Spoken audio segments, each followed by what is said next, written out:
In the previous episode, we have grasped the idea of how to use der, die, das, and we were focusing more on which article to use depending on what cases the noun is and what gender the noun is.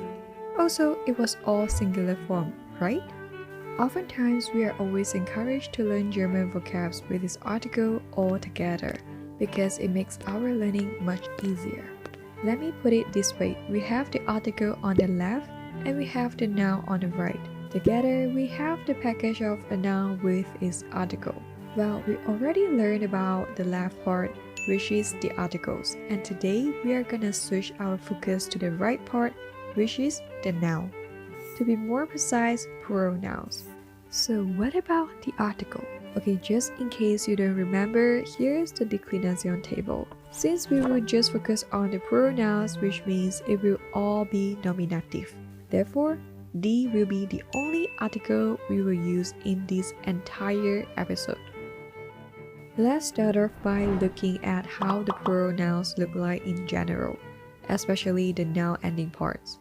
I found this awesome website that breaks things down in details, but I only took some information that I think is easier for us to digest in our brain. So this is how the plural nouns look like in 9 different ways. First, no change. Zum Beispiel, das Schlafzimmer means a bedroom. And this is singular, just one bedroom. But if you want to say the bedrooms, you use the exact same noun, just change the article from das to die. Die Schlafzimmer, the bedrooms. Let's put it in a sentence. Es gibt nur ein Schlafzimmer.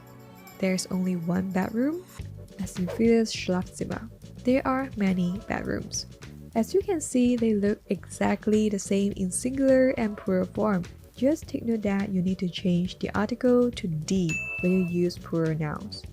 Most of the time when you see nouns that end with er, en, or el, they look the same in both singular and plural form. Zum Beispiel. Second is adding umlaut, the 2 dots on AOU. Zum Beispiel der Vater, die Väter. Hat einen Vater, hat 2 Väter.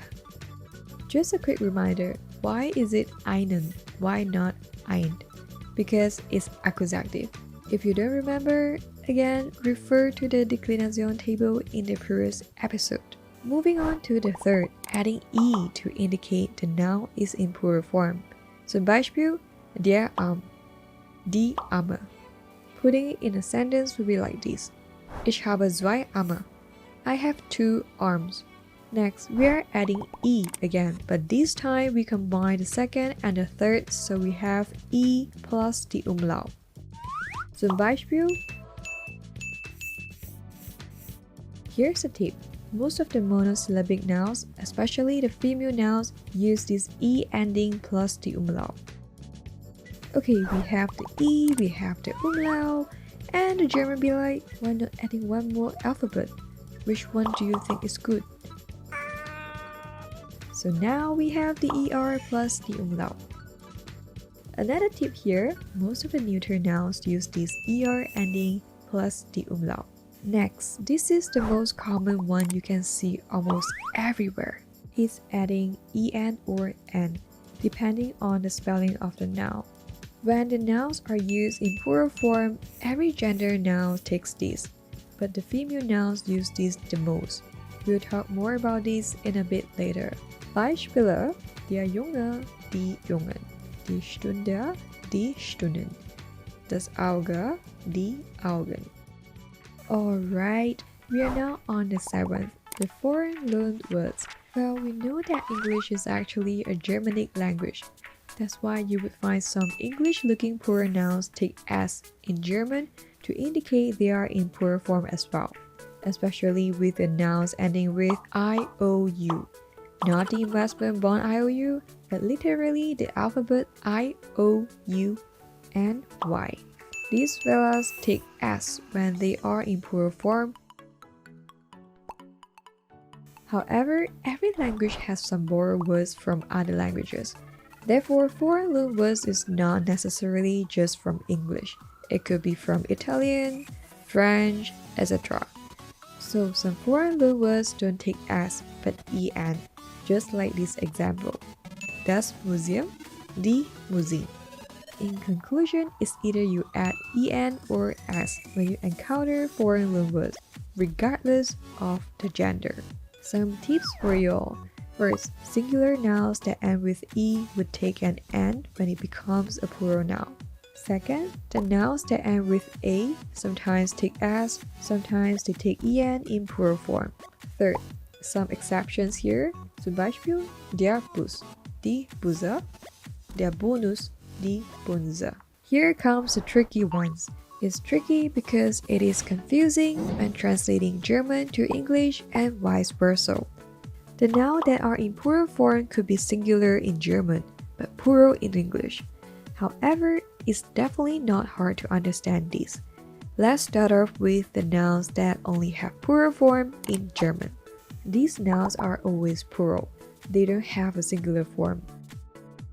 Next up, let's take a look at the nouns that are singular in German but plural in English. I believe you noticed that the nouns in the examples mostly come in pairs. The concept is actually the same as English.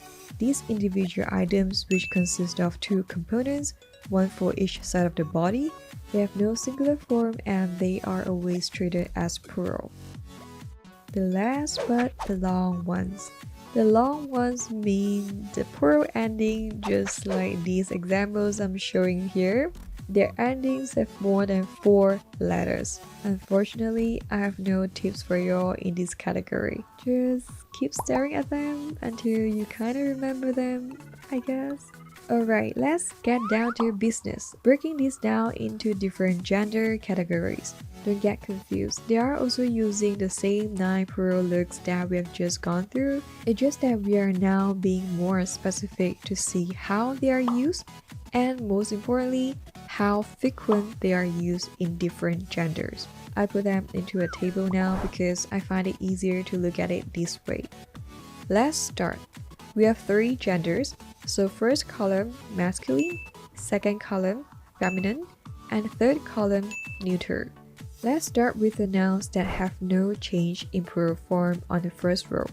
When you see the masculine nouns that end with er, en, el, they remain no change, even if they are in plural form. However, in contrast, for feminine nouns that end with er, en, el will be added an n in plural form.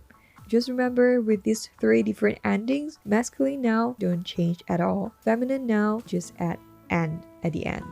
What about neuter noun? For neuter nouns that end with hin, lined, or with the prefix of g and the ending e, remain no change in plural form. Here are some examples.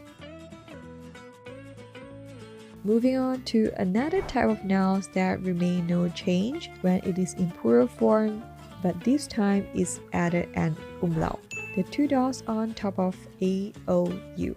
So here are the examples. Okay, we are done with the first 2, now we are on the third, adding e, just e. So for masculine nouns like der Tisch, you just add e at the end when it's in plural form, die Tische, der Hund, die Hunde, der Versuch, die Versuche. But be careful, don't get confused with the verb versuchen. Versuchen is a verb, der Versuch is a noun. It means attempt. Here are the examples. This is mein erster Versuch. This is my first attempt. Ich hatte viele Versuche. I had many attempts. Ich werde das noch einmal versuchen. I will try it again. You can see on the third example, it is a verb, it's not a noun, so be careful with that. So for feminine nouns ending with ins, nis, and za, sal, you add an e in plural form. For neuter nouns that need to add e are mostly polysyllabic. Zum Beispiel das Bein, die Beine, das Jahr, die Jahre, das Verbot, die Verbote, das Zeugnis, die Säugnisser. Next, adding e plus the umlaut. In this category, it mostly applies to the nouns that are monosyllabic.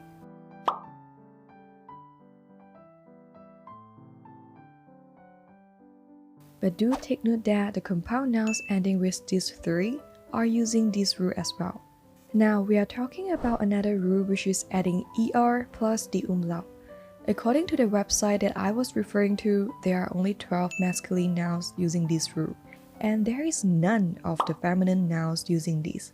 For neuter nouns, again, mostly monosyllabic neuter nouns using this rule when they are used in plural form. The last one, adding en or just and if the singular noun itself has an e ending. In this category, it's rare to see masculine nouns using this rule. When it does, we call it a weak masculine noun, as known as an declension. It mostly refers to the male people and animals like the examples here. Der Affe, singular noun, die Affen, plural noun. You can see the singular noun itself ends with e, so you just have to add an when it becomes a plural noun. On the other hand, like this example, der Student, die Studenten. The singular noun itself is not ending with an e, therefore you are adding en to it so that it will be plural noun. However, there are 6 other special masculine weak nouns ending with e using these. Another good news, actually I've mentioned this earlier, saying that the feminine nouns are using these the most. According to the website, it says that there's over 90% of the feminine nouns using these. There are only 12 neuter nouns using this rule, and here are the examples. Also, scientific terms that are neuter nouns ending with on also take this plural form. Zum Beispiel, das Elektron, die Elektronen. Guess what? We are done! Leave a comment below and let me know what types of plural nouns you would normally see. Have a great day every day. Cheers!